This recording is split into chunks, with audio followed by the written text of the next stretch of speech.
السلام عليكم ورحمة الله. كيف الحال يا شباب؟ إن شاء الله كويسين وآمنين.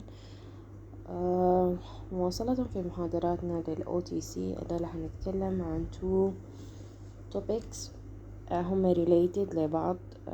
دايما بيجونا في الصيدلية كتير، هم الكف and common cold. هنشوف كل واحدة نتكلم عن إنه المانجمنت بتاعها بيكون كيف.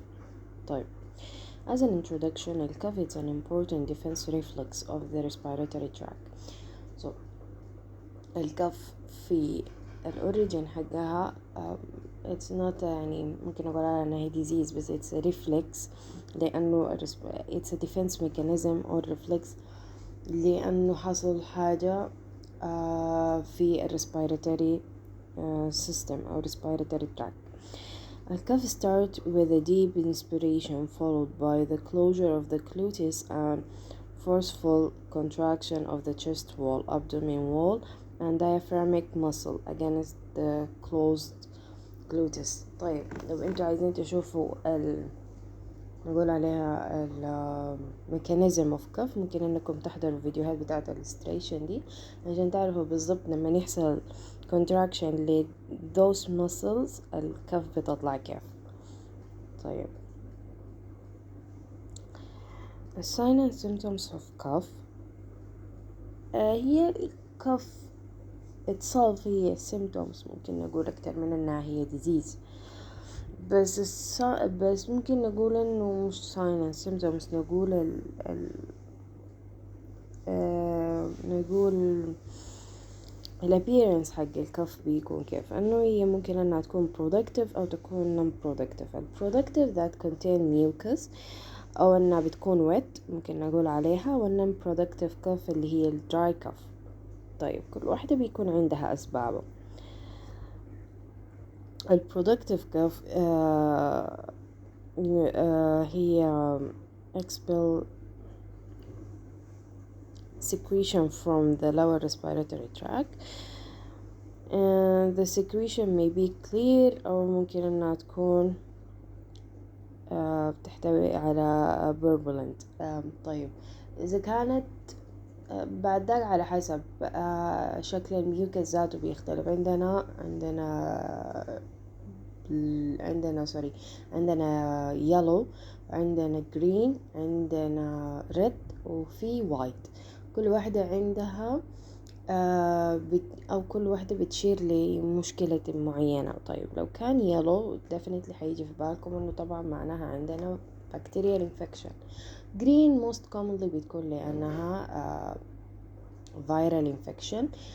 طيب، الريد يعني معناه هو الريد انه معناه في بلد قاعد يطلع. طيب، غالبا واللي هي دي most commonly لما يكون في ريد ميوكس لازم تتعامل مع البيشنت بحذر شديد، لانه غالبا ده حيكون TB اللي هو tuberculosis. طيب، اذا كان وايت most يعني غالبا بيكون عندنا البيشنت ممكن تاخد منه هيستوري زيادة، وقد تكتشف انه او انت ما حتقدر انك تعمل diagnosis، بس الحاجة دي indicate لانه ممكن يكون عنده congestive heart failure.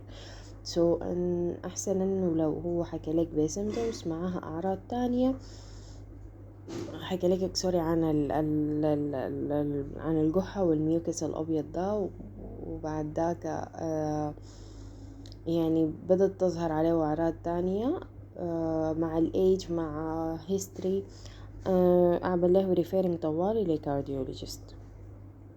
طيب، التريتمنت اوف كوف بيكون عن طريق 3 classes of medications. عندنا يا إما الكودايين أو الديكستروميثورفان أو الدينهيدرامين.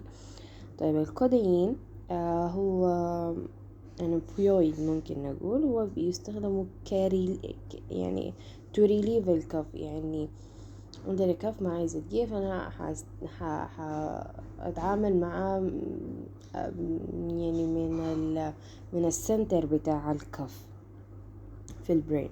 الديكستروميثورفان عنده another mechanism هنتكلم عنها جوا. وآخر حاجة الدايفينهيدرامين واللي هو انتيهستامين. ده برضه بيشتغل في هناية تاني خالص كلاس أو ميكانيزم تاني خالص. طيب المشكلة نخش نشوف كل واحدة بتتكلم عن شنو. طيب الكودين زي ما قلنا إنه هو it's an opioid and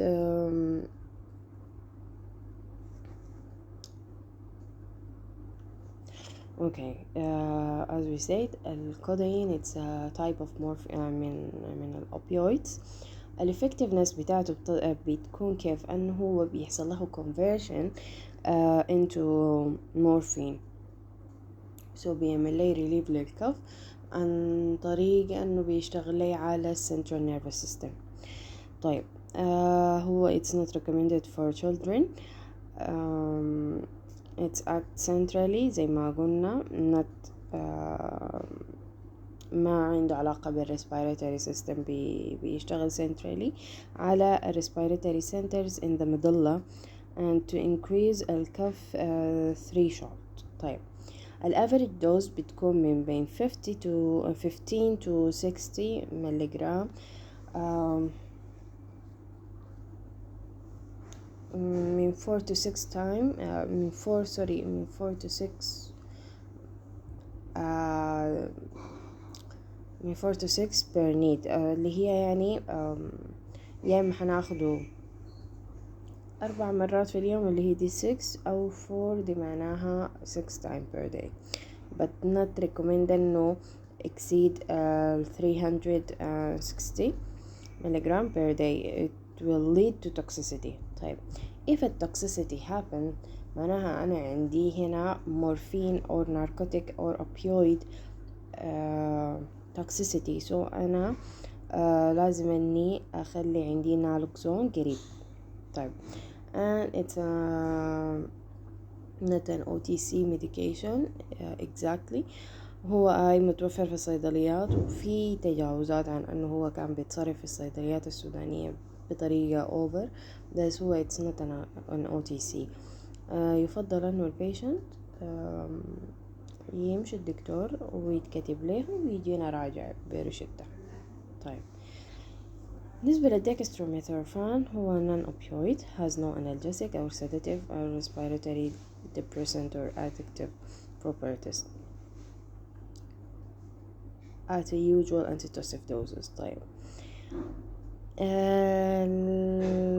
adverse effect for a dextromethorphan has a wide margin of safety.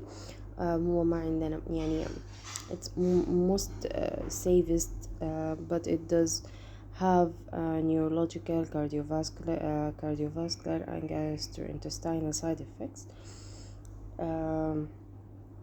and it's related to dose so ما مفروض اني exceed ال average dose أو إني أصل للtoxic dose. طيب بالنسبة للدرug interaction additive depression of the central nervous system occur with alcohol and antihistamine. Dextromethorphan block serotonin reuptake that combined the combination of MAO inhibitors and dextromethorphan may cause a serotogenic syndrome. طيب الفكرة عنه الدextromethorphan إذا كان عندنا نزول الكحوليزم هنأكد عليه إنه على الأقل يحاول ما يشرب مع مواعيد الجرعة.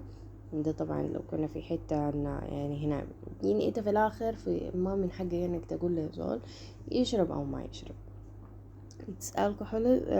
الكحوليك خلاص هو الكحوليك يعني احنا ما في موضع انه نحكم على الناس او نمنع او كذا.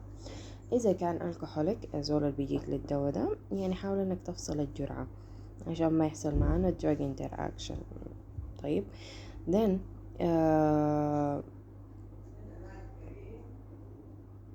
ممكن انه نوسع الجاب between الدرج او مثلا اذا كان بياخد برضو في اي antihistamine medication. طيب الدينفenhydramine it's an antihistamine بيكون اكتر حاجة للكف related لانها بنقول عليها شنو الدروج related لأنه allergic drug allergic cough. طيب as a mechanism هي قال لك إنه blocks the effect of the natural chemical called acetylcholine. This can help dry up a cough or a runny nose اللي هي اللي بتحصل مع الالرجيك reaction, but can also cause side effects إذا كانت زادت عن الجرعة الطبيعية، أو مرات في ناس بيطوروها في النورمال دوز حتى تبدأ تظهر لهم السايد effects دي زي الدراي ماوث والدراي نوز. side effects of الفenhydramine هي drowsiness, blurred vision, respiratory depression, urinary retention, and dry mouth and contractions of the neck muscle. طيب النصيحة الأهم برضو من السايد افكتس دي لما تنتبه لها، انه لو مثلا انت عندك patient هو درايفر او عنده شغل خطير نوعا ما، مثلا بيشتغل في مواقع بناء او كده، بتحاول انه تقوله انه على الاقل ياخده خلاص at night او ياخده في وقت هو ما حيكون فيه في الشغل، عشان الدراوزنس والنيرد فيجن والحاجات دي لو ظهرت حتسبب له مشاكل كبيرة شديدة، ممكن تسبب في حوادث لا قدر الله. الدرug interaction هو can potentiate the effect of narcotics and non-narcotics analgesic والبنزodiazepines والtranquilizers and alcohol. برضو نرجع لحتة الكحوليك. طيب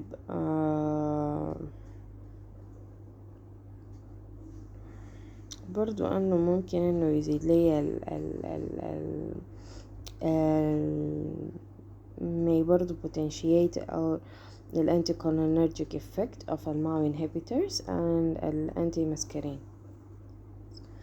طيب بالنسبة لل contraindication for diphenhydramine, they should be cautioned in patients with history of a narrow angle glaucoma as وأنا ما حشرح اللي هي شنو النارو أنجل جلوكوما، ممكن أنكم تمشوا تقروا عنها لأنه موضوع يطول شرحه. طيب also with a patient with a peptic ulcer or a preduodenal obstruction, asthma, hyperthyroidism, or cardiovascular disease or hypertension. طيب الكيس هي محلولة، ممكن انكم تقروها براكم، ما هنتكلم فيها كتير. طيب نيجي على الكومون كولد. Okay, الcommon cold is a self-limited viral infection of the upper respiratory tract. Although patients self-medicated their colds with the non-prescription drugs. The common cold طيب الcommon cold is a self-limited viral infection. هي بتجي وبتروح براها، يعني ما بتحتاج لنا medicine انه نشيل الفيرال انفكشن ده زي معظم الفيرال انفكشن. الشيء الثاني اللي مفروض نعرفه انه هي most of patient انه ممكن انه to treat it with a non-prescribed drug او اللي هم ال OTC يعني.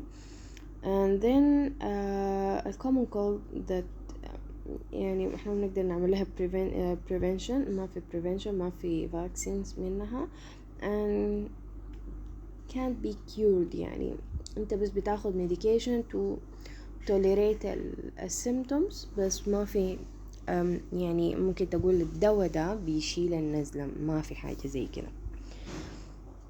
Antibiotics which are often prescribed for colds are ineffective against the viral infection، اللي هو طبعا الشعار بتاع ناس 3 حبات مع علاج النزلة، لأنه الناس بتعمل يعني بيختلط عليها الأعراض بتاعت الفيرال انفكشن والبكتيريال انفكشن، سو بيفتكروا انه الانتيبايوتيك ممكن يشيلوا من الاثنين، بس نو.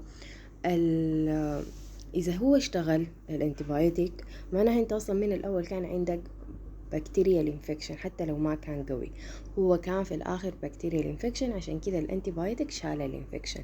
بس إذا البيشنت عنده viral infection definitely الانتيبايوتيك ما حيشيله، حيخلص الفيروس دورة حياته جوا ويطلع. And smoking or poor nutrition increased population density and chronic psychologic stress increase the susceptibility to the common cold. ممكن أقول دي risk factor for a cold. Contractually to common belief, a cold environment and sudden chilling do not increase susceptibility to viral upper respiratory infection. الناس دايما أغلبيتها بتقولك أنه ما تقعد في جو بارد، بعرف ما تخش من السخانة للحر والحاجات دي، أنها هي يعني حتقوم تجيب لك نزلة، بس هي لا، it's an infection. ضربك ما ضربك ما عنده علاقة انت قاعد في حتة باردة أو في حتة سخنة. طيب viruses that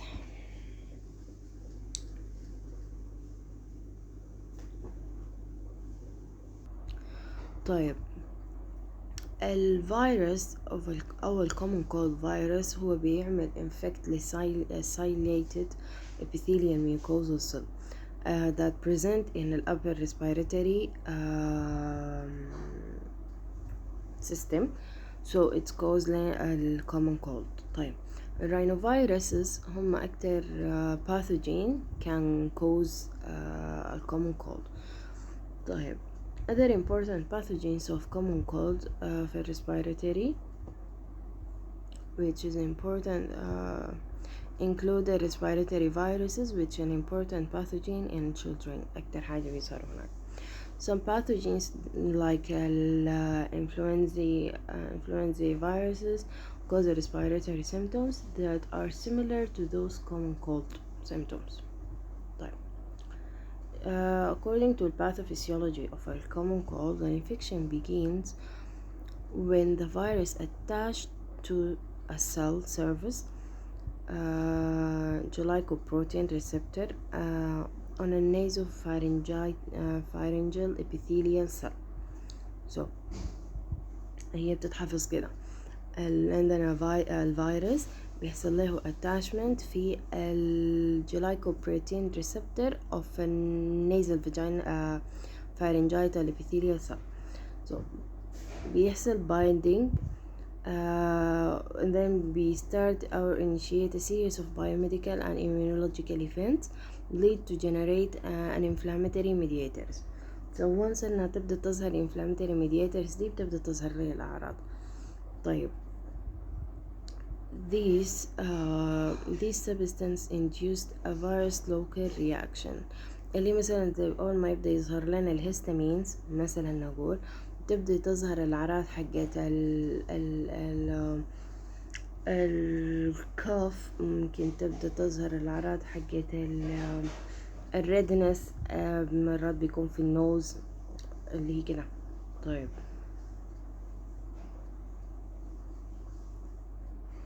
طيب including برضو increase vascular permeability and neural pathway stimulation. طيب من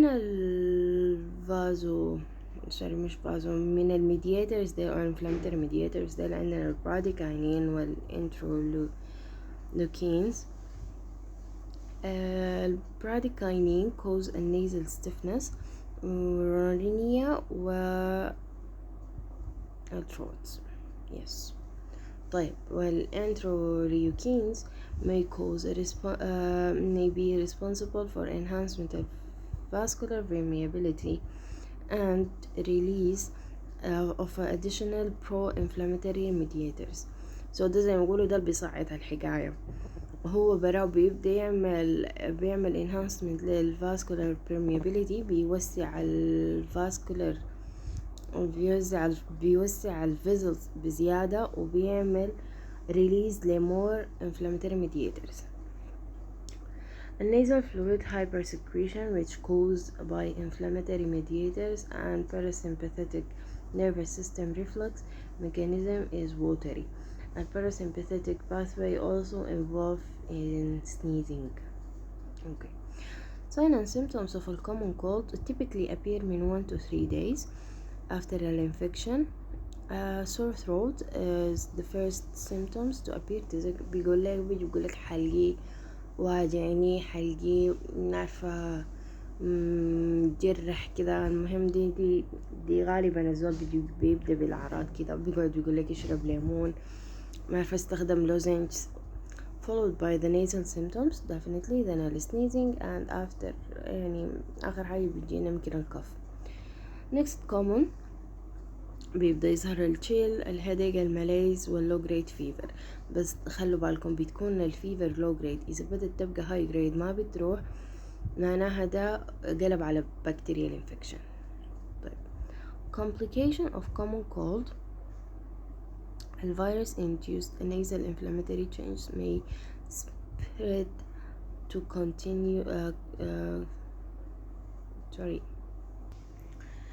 ال complication of common cold قلنا انه هو ال virus induced nasal inflammatory changes ممكن انها تنتشر لي في اماكن تانية like contagious structure. قلنا برضو زي السنس او اللي هي يعني الجيوب الانفية.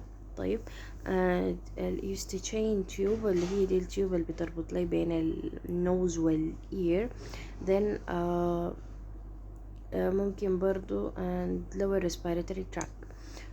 طيب complication induced include sinusitis, eustachian tube obstruction, or middle ear effusions, or bronchitis. دي ممكن كلها diseases or a complication ممكن تظهر لي بسبب common cold. The treatment of common cold, there is no known cure for common cold. The goal of therapy to reduce the symptoms and help the patient feel and function better. The mainstay of therapy remain rest and adequate fluid intake, otherwise the treatment is symptomatic. Combinations product are convenient but combination products are convenient, but this convenience must be weighted against the risk from taking unnecessary drug. So احنا لازم انه نكون عارفين احنا بنعالج فيها symptoms وما ندي medication لأعراض مثلا هي ما عندنا، بس الناس بتديها للكومن كولد يعني من باب العادة. لكن إذا كان البيشنت اللي قدامنا ما بيعاني منها أنا ما المفروض أني ما أديه لها. طيب pharyngitis is treated with analgesic lozenges, and the nasal congestion is treated with a topical or oral adrenergic agonist decongestant. Saline برضو nasal spray or drop soothes irritated mucosal membranes and losing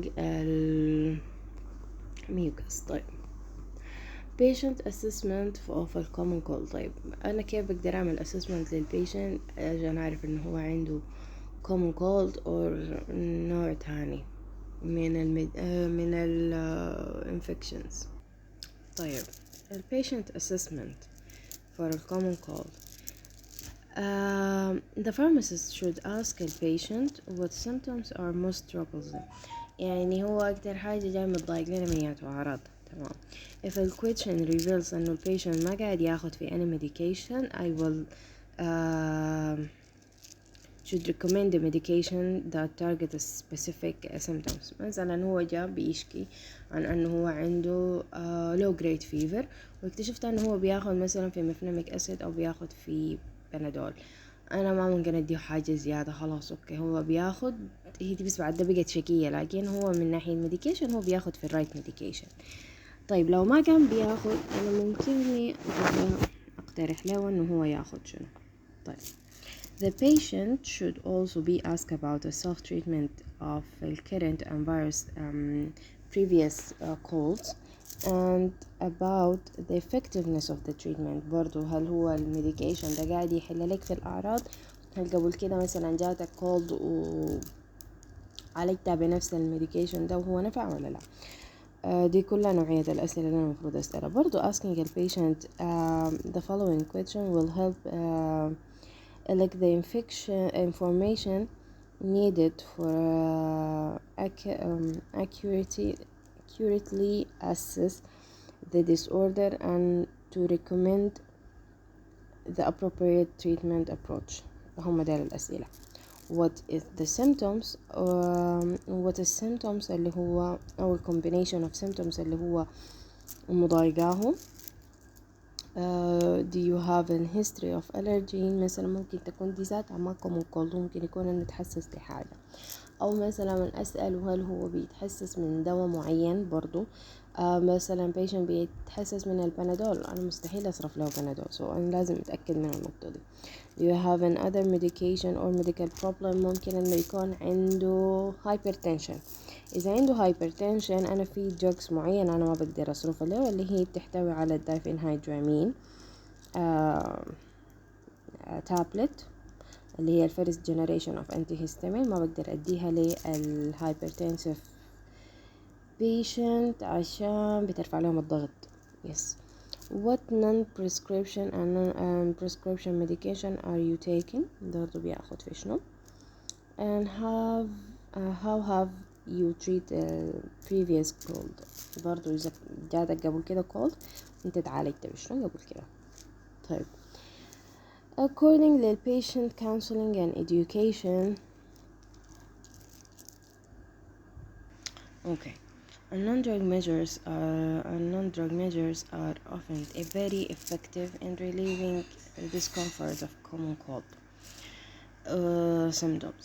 The pharmacist should explain the appropriate measures for the patient particular symptoms. For a patient who prefer a self-medication, the pharmacist should explain the purpose of each medication and counsel the patient to take the appropriate medication as the symptoms appears. Okay. The patient need an explanation of a medication possible side effects. لازم نوريه انه كل drug side effect بتاعته شو، زي مثلا جبال اتكلمنا عن الفينهايدرامين في الكومون كولد سوري في الكف، هو ده كان انه بيستخدم اورالي غالبا في الكومون كولد.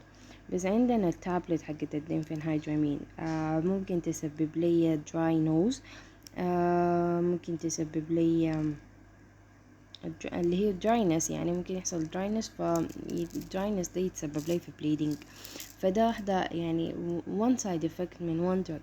برضو مثلا لو كان بياخد بنادول المفروض انه ما ياخد بنادول لفترة اطول من اللازم، ممكن انه يحصل له hepatic side effect. برضو also لو كان بياخد في nasal decongestant احنا شرحناها في محاضرات I'm not sure، لكن احنا اتكلمنا عن decongestant انه لو اتاخدت لأكتر من 3 days ولا yes I guess 3 days حيحصل لي rebound effect decongestion حيرجع تاني. ف دي نوع الكونسلنج اللي انت مفروض انك تعمله مع البيشنت. The pharmacist برضو should describe the sign and symptoms that indicate the disorder is worsening. yes. اشرح للبيشنت 200 لو ظهرت أعراض تانية معناها حالته دي ماشية في النازل، ما قاعد يحصل لها improvement. البيشنت لازم يلحق نفسه. ممكن انه يكون في الفيرال انفكشن اتطورت لبكتيريال انفكشن. في معلومة مهمة عايزة اقول عليكم برضو، اللي هو انه البيشنت with immunocompromised patient اللي هم زي الايدز وامراض تانية حمان الله وإياكم، البيشنتس ديل لو جاتهم حتى نزلة تعاملهم مع النزلة بيكون حتى هو صعب، لأنها هي self limited. فأنت بتضطر أنك تخلي الإميون سيستم برا هو اللي يتعامل مع الباثوجين، بس هم الإميونو سيستم حقهم تعبان. ممكن أنهم حتى في نزلة يضطروا أنه يدوهم أنتي فيروس. بس إحنا ما بنتطرق للموضوع ده هسه، لأنه ما في objectives حقتنا احنا عايزين نتكلم عن ال OTC. إذا حابين ان نتكلم عنه ممكن انكم تمشوا تقروا عنه في مواقع تانية، او لقدام ممكن نتطرق للموضوع ده في محاضرات تانية ان شاء الله. طيب thank you. ما اعتقد عندنا حاجة تاني. يس آخر حاجة ظهرت لنا في الكام سنة الأخيرة ديل هم كوفيد 19. والأعراض بتاعته similar شيء للكومن كولد. as an assignment مش حاولوا أعرفوا لي كيف أنكم بتفرقوا بين الكومن كولد والكوفيد 19 infection. Yes, and thank you for all.